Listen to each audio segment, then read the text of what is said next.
So you know all the English tenses, but do you always know how to choose between them? This video is going to teach you 20 advanced choices that you need to make in order to use English tenses correctly. The choices get more advanced as the video carries on, so make sure you stay to the end to get all of these advanced tense choices. First, the general differences between tenses. Look at these three sentences here. You'll notice that the verb in blue is in the present simple, but the verb in red is in both the simple and the continuous form. Now, why did I not use the verb in blue in the continuous form? It's because it's a state verb. State verbs usually stay in the simple aspect, apart from with a few exceptions. Whereas active verbs can be simple or continuous. Know is a state verb, but solve can be an active verb because it describes an activity. What's the difference between these two sentences? We help each other when there is a problem.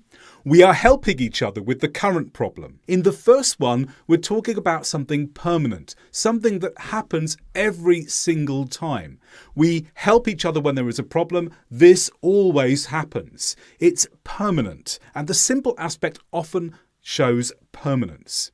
But the continuous aspect often means temporary. Look at the second example. We are helping each other with the current problem. So we're talking about a problem that's happening just at the moment. It's temporary. It's not going to go on forever. Here's another choice between the simple and continuous aspect. No one leaves our company. Lots of people are leaving our company. Why the difference?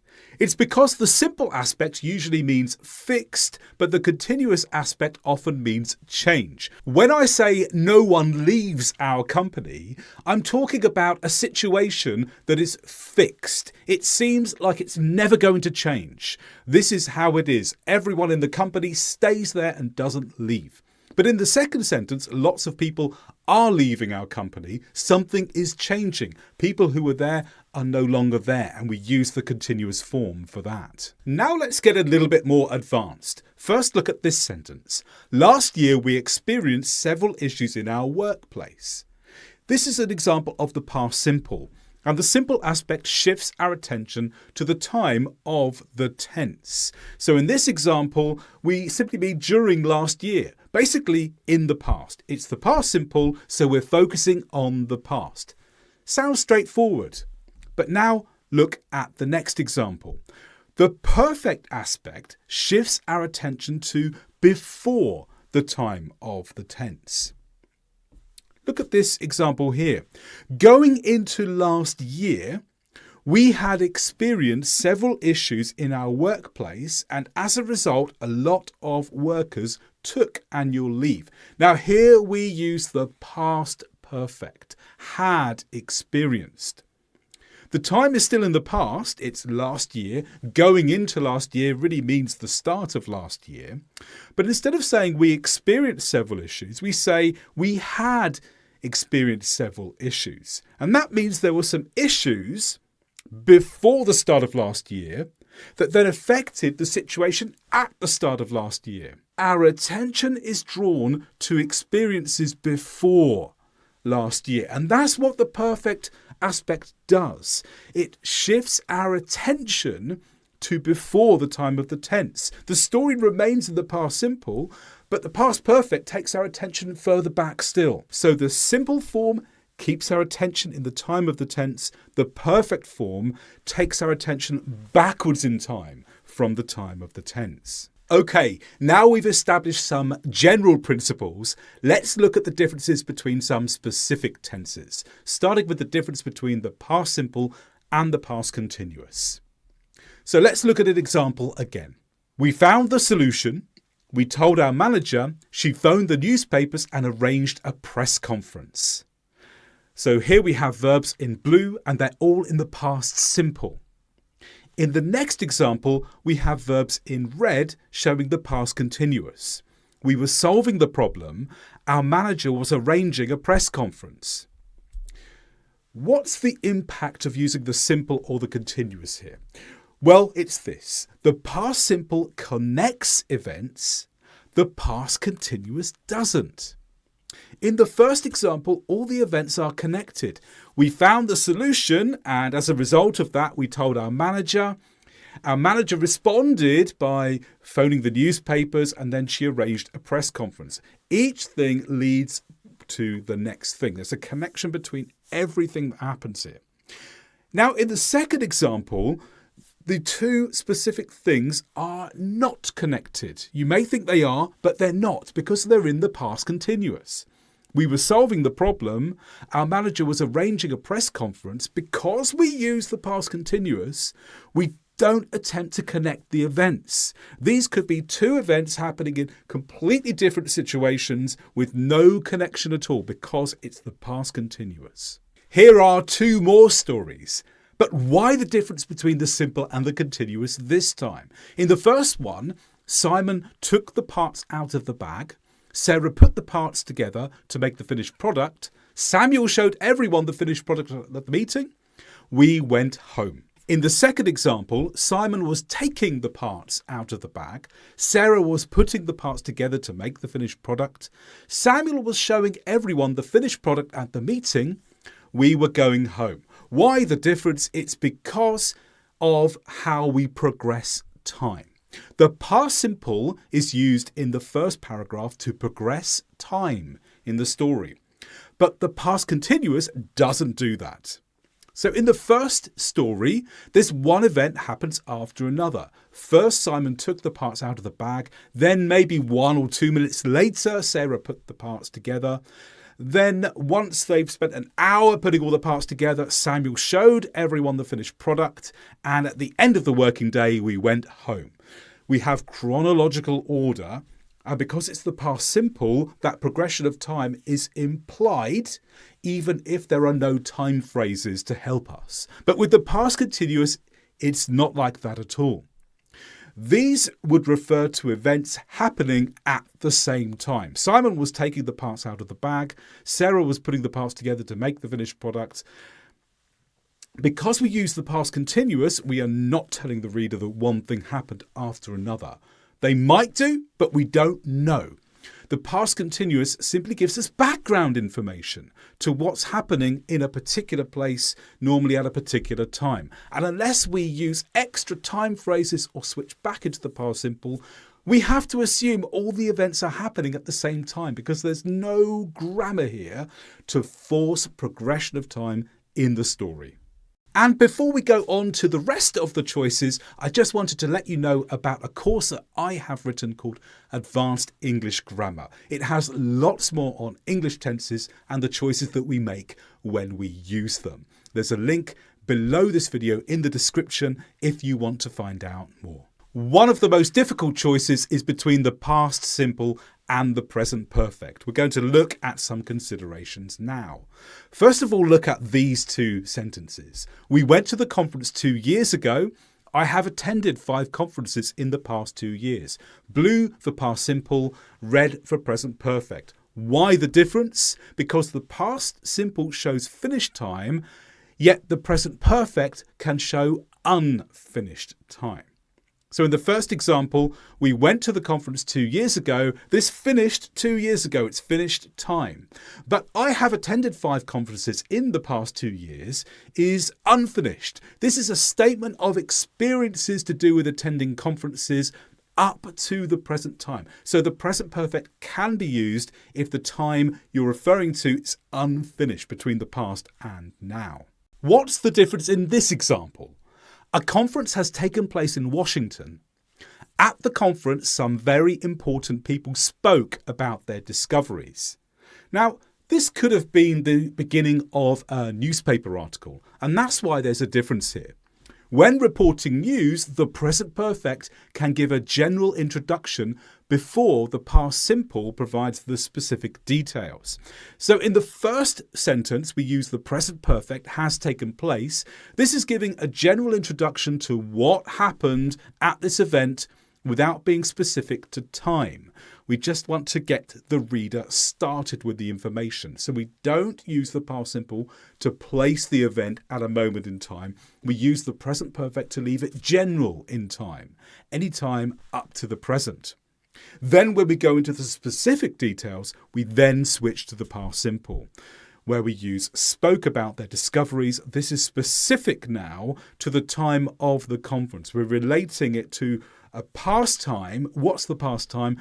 Well, whenever the conference happened. So we make that switch from the present perfect to the past simple, often when we are reporting in this way. Here's another reason why we might choose the past simple or the past perfect. Look at the first example, which has the past simple. The speaker at the conference made me reconsider my career choices. Eventually, though, I decided to stay in the same job. So here, past simple. In the next one, present perfect. The speaker at the conference has made me reconsider my career choices. I'm thinking about what to do next. Why the difference? It's because the past simple reports past considerations, but the present perfect can consider how past events lead to the present. Let's break that down. In the first one, the speaker at the conference made me reconsider my career choices. Eventually, though, I decided to stay in the same job. So all the consideration was in the past. All of the thinking was in the past. Something happened that made you think, but then the decision was made in the past. In the second one, though, the decision is being made now. The speaker at the conference has made me reconsider my career choices. Why has made? Because that consideration affects now. I'm thinking about what to do next. That's my current situation. And because that past event affects my current situation, I use the present perfect to show how that leads to now. Have you ever been through one of these two experiences? Firstly, I thought about leaving my job, but I decided not to. Past simple. I have thought about leaving my job, but I'm going to stay where I am. Present perfect. The reason for the choice difference here is this. The past simple fixes our attention on a past time. The present perfect tells us the present situation, but shifts our attention to the past. It's similar to what we spoke about in point 4. Let's look at the examples more closely then. In the first example, I thought about leaving my job, but I decided not to. We have a past story with past emphasis. Everything happened in the past. I thought about leaving my job, but I decided not to. I'm focused on past time. I fixed my attention on past time. But with the second one, we have a present story with past emphasis. I have thought about leaving my job, but I'm going to stay where I am. So the story is in the present because I'm telling you I'm going to stay where I am. That's the key point of this story. But the information that informs that is in the past. So in order to explain the decision, we shift the person's attention back into the past. I have thought about leaving my job. So that happened in the past. But we don't use the past simple because the focus of our story is the present situation. We're talking about the present situation, but we shift the attention back into the past to grab something that explains the present situation. Whereas with the past simple, it's all fixed on that past time. Now for another difficult tense choice. The present perfect simple or the present perfect continuous. Now, most of the differences between these two are summed up in what we explained in the general points at the beginning of this video, which is that the simple aspect goes with states, permanence, and a sense of things being fixed in time or fixed in their situation, whilst the continuous aspect goes with activities, temporary situations, and things that can change. But there's a few more differences to be aware of, starting with these two sentences here. I have spoken to my new manager. I have been speaking to my new manager. What's the difference between these? When you look at it quickly, they look the same. But there's a subtle change in emphasis. What is it? It's this. The present perfect simple focuses on completion, but the present perfect continuous focuses on the activity. So when I say I have spoken to my new manager, what I mean is the completion of the meeting is emphasized. The meeting has finished here. I'm emphasizing the fact I had a whole meeting with the manager. It's complete, it's not still in progress. But in the second one, the activity of speaking is emphasized. The meeting may or may not have finished, but we're not interested in that here. I have been speaking to my new manager. Well, what we're interested in is the fact that speaking happened at all. So it's that different emphasis that makes the choice between the simple and the continuous form here. I have been waiting for my manager to arrive for 30 minutes. I have waited for my manager to arrive for 30 minutes, but she usually arrives on time. Now, this could be confusing, so let me walk you through it. The difference here is the first one in red is the present perfect continuous, and this can tell us the duration of an event still in progress. So I have been waiting for my manager to arrive for 30 minutes, and I'm still waiting. It's something in progress. The 30 minutes were from the past until right now. But in the second one, the event's not still in progress. There's something completely different here. The present perfect simple can tell us the duration of one finished event out of many. So when I say I have waited for my manager to arrive for 30 minutes, here I mean this was one past instance out of all the past instances. Because of course we can use the present perfect to talk about all our experiences in one area up to now. And that's what's happening here. I'm focusing on one of those experiences out of all of them. Now, why would I use the past simple instead here? Well, this would be if I focused on one past instance only and ignoring all other past instances. So if I say I waited for my manager to arrive for 30 minutes, that means maybe this happened last week or last year. It's just one instance, not all of my experiences. Why would I choose between the past simple and the past perfect? Let's look at a few reasons why. Firstly, the past simple presents past events in order of time, but the past perfect introduces events that break the order of time. So when I say I arrived late, so we worked into the evening to make up the time, here we use the past simple because it's in order of time. Arrived late happened first, worked into the evening happened after, later. So we use the past simple to show events are in the normal order in terms of time. But the past perfect introduces events that break the order of time. Look at the second example. We worked into the evening because we had arrived late that morning. Here we don't have a progression of time because arrived late that morning happened before the event that came immediately preceding this. We worked into the evening. Well, if we were following time order, then we would say we went home when we finished. But no, we then go back to an event earlier to explain what's happening in the story at that time. So we break the order of time. And to show we've done that, we use the present perfect. This next point is a good guide because it tends to be true. After a past perfect clause, a coordinator, that's and, but, or, for, words like those, often links another past perfect clause after it, but a subordinator, that's because, however, although, words like those, often links another past simple clause. Look at the two examples at the top. The first one is with past simple after a subordinator. It was darker than usual when we got to the train's final stop. Although it had departed on time, it arrived late. So here, although is a subordinator, and we have had departed on time because we're talking about something that happened before the event in the previous sentence. But we move on to the next part of the sentence, the next clause, we switch into the past simple. Look at the example below that. It was darker than usual when we got to the train's final stop. It had departed on time and it had arrived late.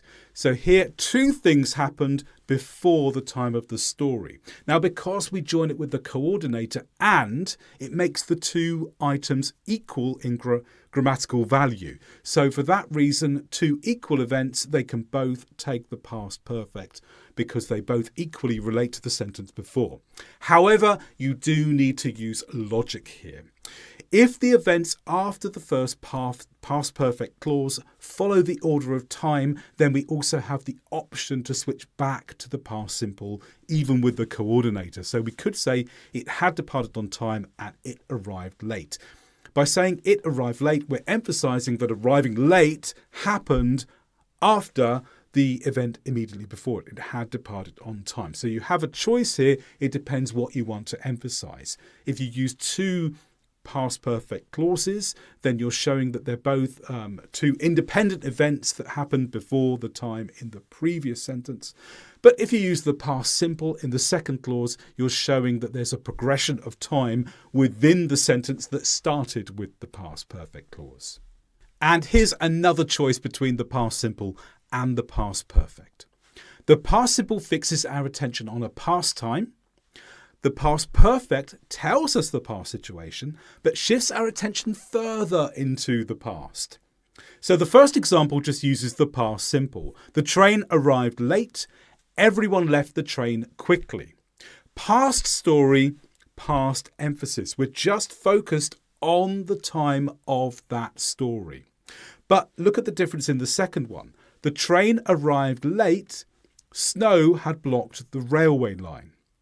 So we have a past story, but within that past story, the emphasis is pushed further back in time by using the past perfect. The time of the story is the train arrived late. Then suddenly we jump back in time to where snow had blocked the railway line before that. In essence, this is similar to the point about the past perfect breaking the progression of time, but this explains why that can happen. That explains why this choice may be taken by someone, because they want to shift our attention to something further in the past before the time of the story. Now let's move on to the future tenses. Now we often use will or going to or another modal for the future. But we can use the present continuous as well for specific future arrangements. Consider the difference between I'm going to leave early tomorrow, which is a general future plan, and I'm meeting an old friend in town next week. This is a future arrangement. Think of it as something that could be written in a diary. We can also use the present simple for future events if they are based upon regular fixed arrangements. So different to a one-off arrangement, which is with the present continuous, we're now talking about regular arrangements. Look at the example. When does the Chess Society meet next week? It meets on Monday. So the next meeting is Monday because this is when it always meets. It's a regular thing. You could see it in a timetable. Every Monday, this happens. When's the next one? Oh, it meets on Monday. So we use the present simple here, even though it's for the future. There are also some complicated choices to make when you're choosing between modals and different tenses with modals. Have a look at this. We generally have a choice between modal followed by infinitive or a modal followed by the present perfect. Let's look at the very top and work our way down. Modal followed by infinitive refers to the present and the future. Modal and the present perfect is for referring to the past, but it can also be more than that. It can also be for predicting what is known or even hypothesizing. Let's work through the examples now. I must find a job. Must find is modal followed by infinitive, and that means I must find a new job now or I must find a new job in the future. The next one is modal followed by the present perfect for referring to the past. I must have left my keys at work. I don't have them with me. In other words, I lost the keys before now. But sometimes we use modal plus present perfect for predicting what is known. You will have heard the news. I'm leaving my job. So when I say will have heard, what I mean here is I predict that you already know this. Now, will have followed by the past participle can also be used as the future perfect. It can be used for situations where you're predicting what will be true in the future. But we can also use it for the present too. I predict that sometime between the past and right now you heard the news. So that's another use of modal, followed by present perfect, particularly with will. And in the last one, we're hypothesizing. I can't go with you. I'm disappointed because it would have been so much fun. I wanted to go, I couldn't. Now I'm imagining the situation if the situation was different in the future. It would have been so much fun. And now let's look at the future continuous. The future continuous usually predicts a future activity, but it can also predict what is happening now if you haven't seen it. So here's the standard way of using the future continuous. He'll be working in London by the end of the year, an activity coming in the future, and we're predicting that. But in the second one, it's different. It's 5 o'clock. She'll be travelling back from London at the moment. This is predicting what she is doing now. So if you have no definite evidence, but you're just using your logic to imagine the situation at the moment, you can use the future continuous for that. And there's also something called backshifting. When we report information, attempt to be hypothetical, or even attempt to be polite, we often shift one tense backward in time. For example, we go to this conference and the speaker says, "Thank you for coming." I then go and report what the speaker said, and I say the speaker thanked us for coming. I've shifted the tense backwards from the present to the past.